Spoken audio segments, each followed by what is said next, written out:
Yes, Indigo by Louis Fisher. The chapter that we have been reading. It describes the freedom struggle, the involvement of Gandhiji, how Gandhiji actually got involved in the freedom struggle. Now, children see, this is the plant of indigo. This was what was forced by the Britishers to cultivate. Now, this is an excerpt taken from the Louis Fisher book, The Life of Mahatma. Now, this book has been reviewed by the Times Educational Supplement as one of the best books ever written on Gandhiji. The author, Louis Fisher, he visited Gandhiji in 1942 and Gandhiji narrated to him the incidents which prompted him to fight against the British. He tells Fisher that initially he was only doing social work at his ashram, which he had established at various places. But he says a chance meeting with Rajkumar Shukla, a poor peasant who met him at the Congress convention in 1917. The meeting proved to be a turning point. This is where Rajkumar Shukla insisted Gandhiji to visit Champaran, and after his visit to Champaran, he decided that it was his responsibility to free the people of Champaran from the tyranny of the Britishers. Now, this is an image of Sevagram Ashram in Varda. This is a stamp which was issued by the Indian Postal Services to commemorate this Champaran Satyagraha Shatabdi centenary year. Now, the learning objectives. To learn that forgiveness and peaceful means can be more effective than revenge and violence. Gandhiji used these two tools. He forgave and he used only peaceful means, and he also took revenge. The Britishers, they were forced to bow, they were forced to pay the compensations. The movements which were led by Gandhiji, they made the Indian people realize that they have laws, they have rights, and there are laws to protect those rights. How and why rules and laws are made and enforced, and why different rules are needed in different situations, and how to take part in making and changing the rules. The chapter also highlights that we have to think about the lives of people living in other places and times, and people with different values and customs. A brief history of Gandhiji. He was born in Porbandar, 2nd October. When he was 18, he went to Lucknow to train himself as a barrister. And once he went to London, he started behaving like an Englishman.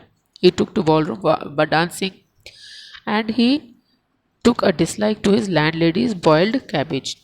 In these days, he got stage fright when he was speaking in the court. He could not speak properly. In 1915, back in India, Gandhi set up an ashram. After his return from South Africa in 1915, he set up his ashram, a self-sufficient community where he ate a simple diet and lived like the poorest villagers. Now, in his ashram, what he taught the people was self-reliance, depending upon own self, not depending upon others to accomplish your work. He used to do each and every single work of his life on his own, and even forced his family members to do the same thing. Now, children, this is the Tirhut division. These are the villages that lie under the Tirhut division.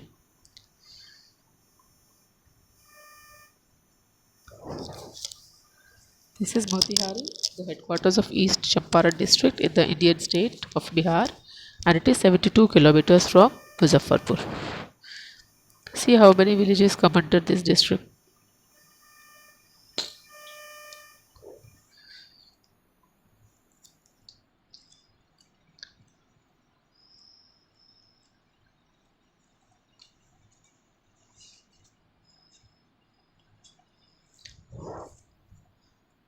Champaran actually came into existence in 1866, and it was split in two parts in December 1971.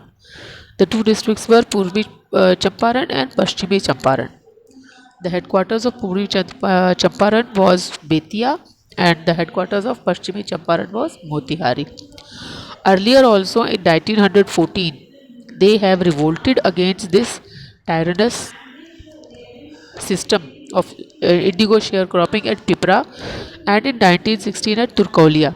But the first time the Satyagraha was successful was when Gandhiji visited there, and it was that time that Satyagraha was actually put to test.